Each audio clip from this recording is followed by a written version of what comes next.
Okay, chapter 5. Peter Pan, Sir James Unbury, The Island Come True. Here is a picture called She Was Born Out of His Sight. She Was Born Out of His Sight, page 143. Okay. Feeling that Peter was on his way back, the Neverland had again woke into life.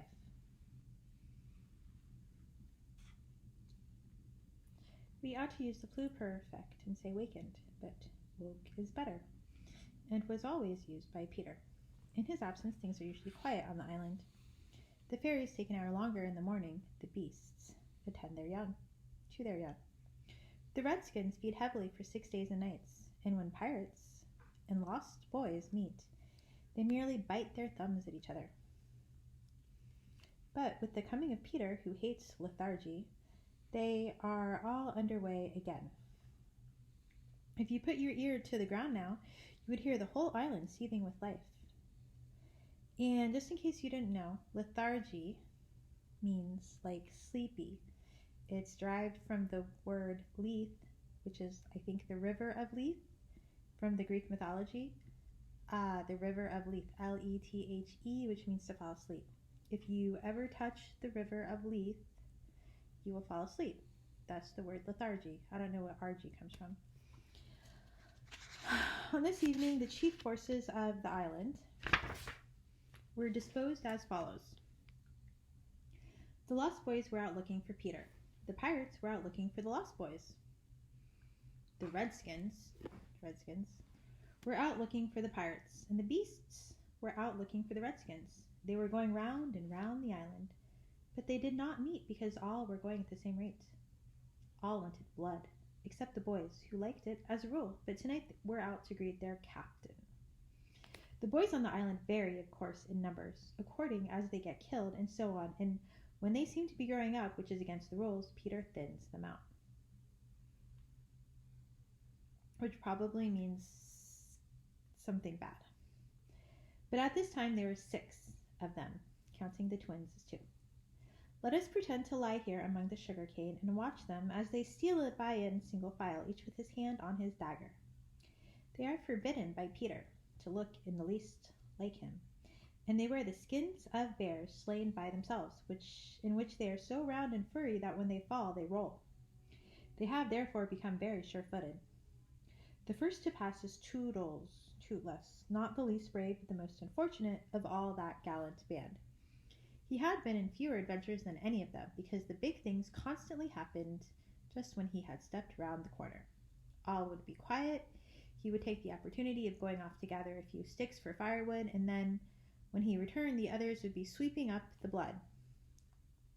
This ill luck had given a gentle melancholy to his countenance, but instead of souring his nature, had sweetened it, so that he was quite the humblest of the boys. Poor kind Toodles, Toodle, there is a danger in the air for you tonight. Take care lest an adventure is now offered you, which, if accepted, will plunge you in deepest woe. Toodles, or Toodle, or Tootless, it's spelled T-O-O-T-L-E-S, comma. The fairy Tink, who is bent on mischief this night, is looking for a tool, and she thinks you the most easily tricked of the boys. Ware, Tinkerbell. Ware means beware, or it could mean like wear, like W-E-A-R, like wear her, but I don't know. Would that he could hear us, but we are not really on the island, and he passes by, biting his knuckles. Next comes Nibs, the gay and debonair, followed by Slightly, who cuts whistles out of the trees and dances ecstatically to his own tunes. Slightly is the most conceited of the boys. He thinks he remembers the days before he was lost, with their manners and customs, and this has given his nose an offensive tilt. Curly is the fourth. He is a pickle, and so often has he had to deliver up his person when Peter said sternly, "Stand forth, the one who did this thing," that now at the command he stands forth automatically whether he has done it or not. Last come the twins, who cannot be described because we should be sure to be describing the wrong one. Excuse me.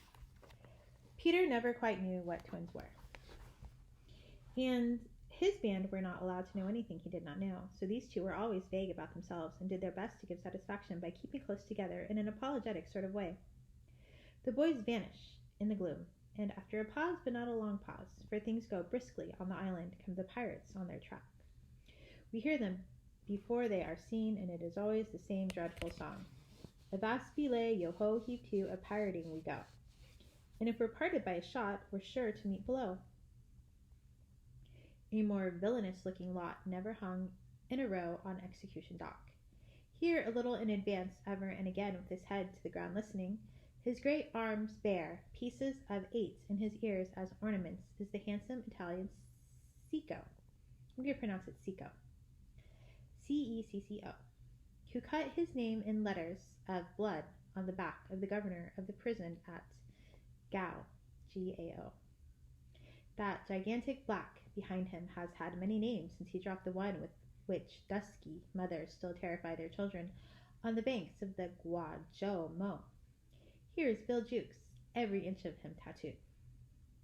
The same Bill Jukes who got 6 dozen on the Walrus from Flint before he would drop the bag of moidores, whatever that is, and Cookson, said to be Black Murphy's brother, but this was never proved, and Gentleman Starkey, once an usher in a public school and still dainty in his ways of killing. And Skylights, Morgan Skylights, and the Irish boatswain Smee, an oddly genial man who stabbed, so to speak, without offense, and was the only nonconformist in Hook's crew. And Noodler, whose hands were fixed on backwards, and robbed, Mullins and Alf Mason, and many another ruffian long known and feared on the Spanish Main.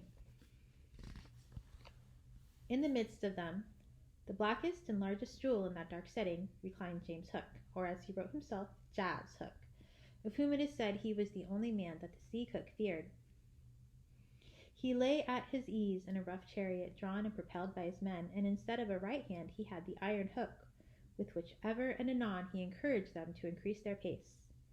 As dogs this terrible man treated and addressed them, and as dogs they obeyed him. In person he was cadaverous and black-abized, and his hair was dressed in long curls, which at a little distance looked like black candles, and gave a singularly threatening expression to his handsome countenance.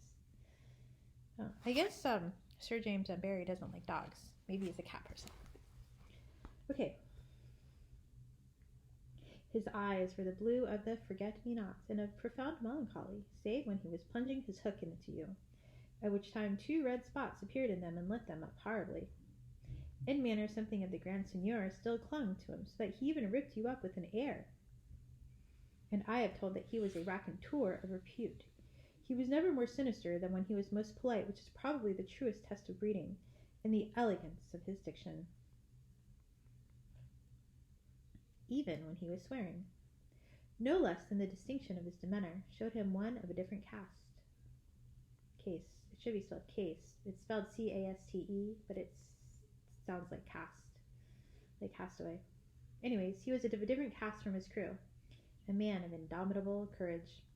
It was said of him that the only thing he shied at was the sight of his own blood, which was thick and of an unusual color. In dress he somewhat aped. I don't know why people don't like gorillas. In dress he somewhat had the attire associated with the name of Charles II, having heard it said in some earlier period of his career that he bore a strange resemblance to the ill-fated Stuarts. And his Stuarts, I think that's like a Scottish clan. Okay, whatever. And in his mouth he had a holder of his own contrivance, which enabled him to smoke 2 cigars at once. But undoubtedly the grimmest part of him was his iron claw. Let us now kill a pirate to show Hook's method. Skylights will do. As they pass, Skylights lurches clumsily against him, ruffling his lace collar. The hook shoots forth, there is a tearing sound and one screech, and then the body is kicked aside, and the pirates pass on. He has not even taken the cigars from his mouth. Such is the terrible man whom Peter Pan is pitted. Which will win? On the trail of the pirates stealing noiselessly down the warpath, which is not visible to inexperienced eyes, comes the Redskins, every one of them with his eyes peeled. They carry tomahawks and knives. and their naked bodies gleam with paint and oil. Strung around them are scalps of boys as well as of pirates, for these are the Pickaninny tribe, as opposed to Piccadilly, but it's spelled Piccaniny,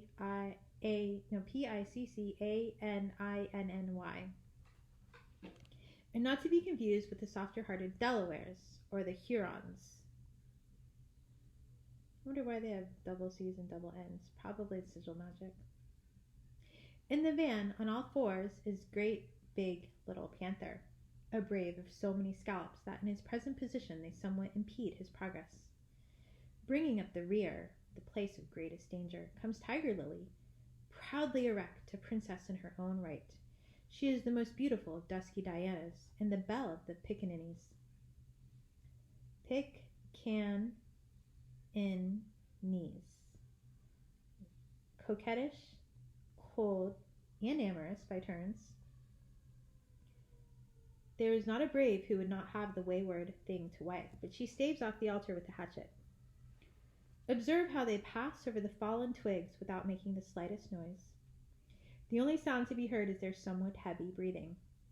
The fact is that they are all a little fat just now after the heavy gorging, but in time they will work this off. For a moment, however, it constitutes their chief danger.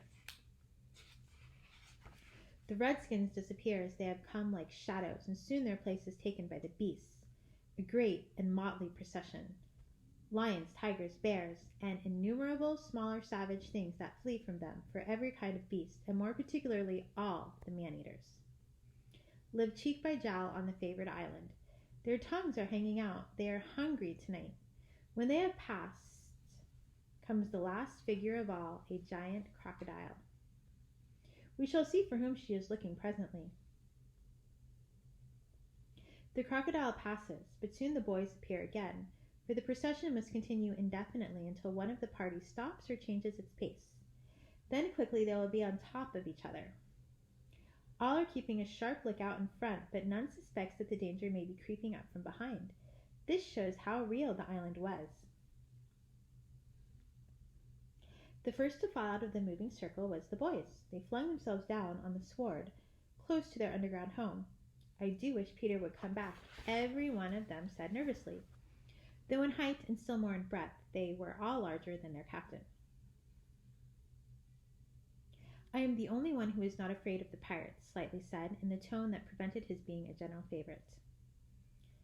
Favorit. Favo, you right. Favor. Anyways, it has an extra U that's silent. F-A-V-O-U-R-I-T-E.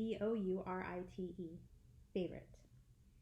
But perhaps some distant sound disturbed him, for he added hastily, but I wish he would come back and tell us whether he has heard anything more about Cinderella. They talked of Cinderella, and Toodles was confident that his mother must have been very like her. It was only in Peter's absence that they could speak of mothers. The subject of being forbidden by him is silly.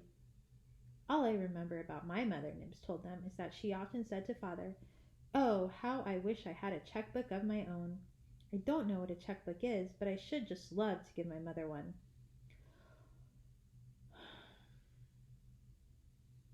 While they talked, they heard a distant sound. You or I, not being wild things of the woods, would have heard nothing. They heard it, and it was a grim song. It was the grim song.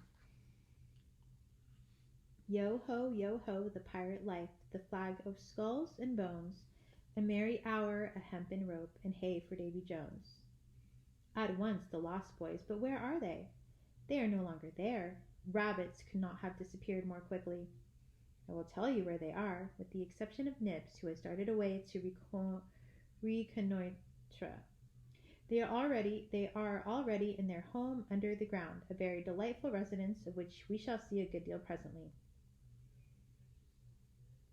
But how have they reached it? For there is no entrance to be seen, not so much as a pile of brushwood, which, if removed, would disclose the mouth of a cave. Look closely, however, and you may note that there are here 7 large trees, each having its hollow trunk a hole as large as a boy. These are the 7 entrances to the home under the ground, for which Hook has been searching in vain these many moons. Will he find it tonight?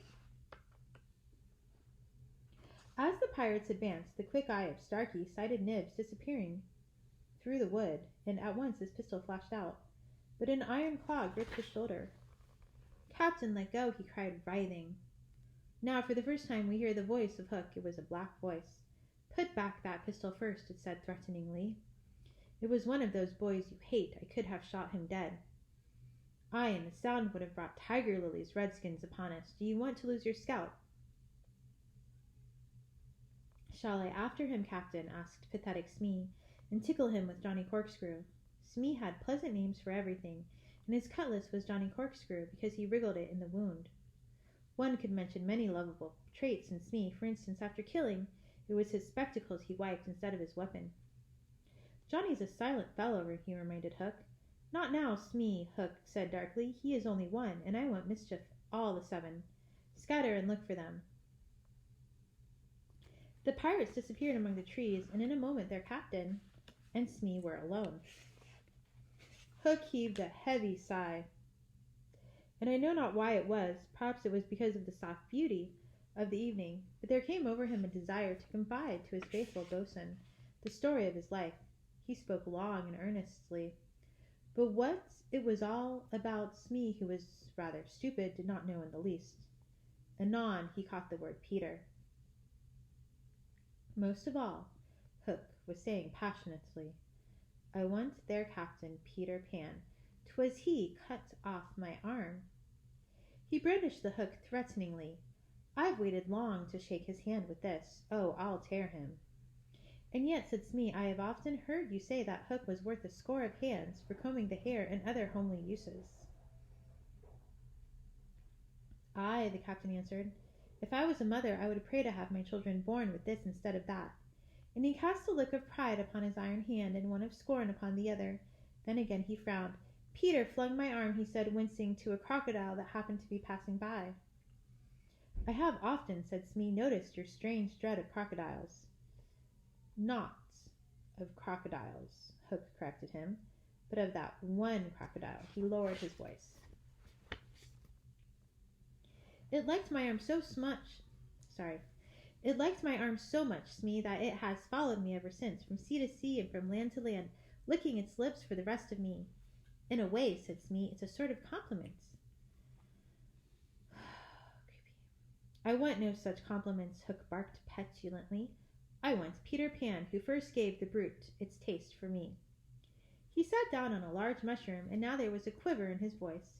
"Smee," he said huskily, "that crocodile would have had me before this, but by a lucky chance it swallowed a clock which goes tick-tick inside it, and so before it can reach me I hear the tick and bolt." He laughed, but in a hollow way. "Some day," said Smee, "the clock will run down, and then he'll get you." Hook wetted his dry lips. "Aye," he said, "that's the fear that haunts me." Since sitting down he had felt curiously warm. "Smee," he said, "this seat is hot." He jumped up. "Odds bobs, hammer and tongs, I'm burning."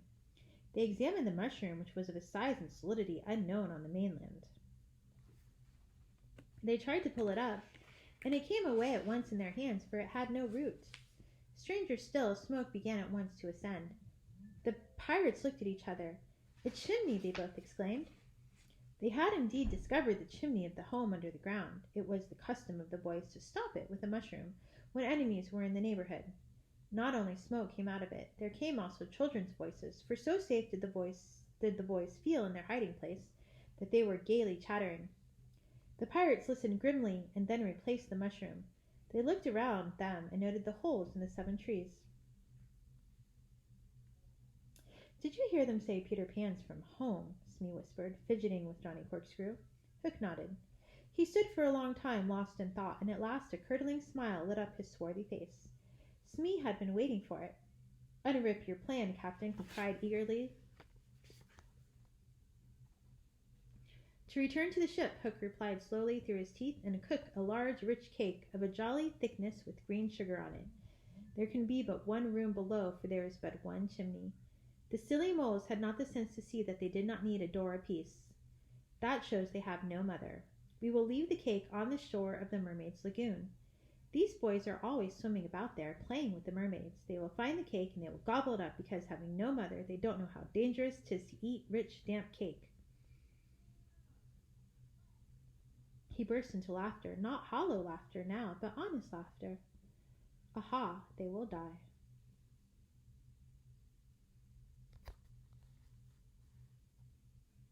Smee had listened with growing admiration. It's the wickedest, prettiest policy I heard of, he cried, and in their exultation they danced and sang. Avast belay when I appear, by fear they're overtook. Naught's left upon your bones when you have shaken claws with cook. They began the verse, but they never finished it, for another sound broke in and stilled them. It was at first such a tiny sound that a leaf might have fallen on it and smothered it, but as it came nearer it was more distinct. Tick, tick, tick, tick. Hook stood shuddering, 1 foot in the air. The crocodile, he gasped, and bounded away, followed by his bosun. It was indeed the crocodile. It had passed the redskins, who were now on the trail of the other pirates. It oozed on after Hook. Once more the boys emerged into the open, but the dangers of the night were not yet over, for presently Nibs rushed breathless into their midst, pursued by a pack of wolves. The tongues of the pursuers were hanging out. The baying of them was horrible. Save me, cried Nibs, falling on the ground. But what can we do? What can we do? It was a high compliment to Peter that at that dire moment their thoughts turned to him. What would Peter do? They cried simultaneously. Almost in the same breath they added, Peter would look at them through his legs, and then let us do what Peter would do. It is quite the most successful way of defying wolves, and as one boy they bent and looked at their legs. The next moment is the long one, but victory came quickly, for as the boys advanced upon them in this terrible attitude, the wolves dropped their tails and fled. Okay, now, you guys, Alex, or whoever's listening to this story, that's not how you fight wolves, by the way. This is just on the Peter Pan Island, so don't do this. If you just avoid them at all costs. That's the best. Now Nibs rose from the ground, and the others thought that his staring eyes still saw the wolves, but it was not the wolves he saw. I have seen a wonderfuller thing, he cried as they gathered round him eagerly. A great white bird. It is flying this way. What kind of a bird do you think? I don't know, Nibs said, awestruck, but it looks so wary, and as it flies it moans, Poor Wendy. Poor Wendy. I remember, said Slightly instantly. There are birds called Wendies. See, it comes, cried Curly, pointing to Wendy in the heavens. Wendy was now almost overhead, and they could hear her plaintive cry, but more distinct came the shrill voice of Tinker Bell. The jealous fairy had now cast off all disguise of friendship, and was darting at her victim from every direction, pinching savagely each time she touched. Hello, Tink, cried the wondering boys. Tink's reply ran out. Peter wants you to shoot the Wendy. It was not their nature to question when Peter ordered. Let us do what Peter wishes, cried the simple boys. Quick bows and arrows. All but Toodles popped down their tree. He had a bow and an arrow with him, and Tink noted it and rubbed her little hands. She does have little hands. She's very short. Quick, Tootles, quick, she screamed. Peter will be so pleased. Toodles excitedly fitted the arrow to his bow. Out of the way, Tink, he shouted. And then he fired, and Wendy fluttered to the ground with an arrow in her breast.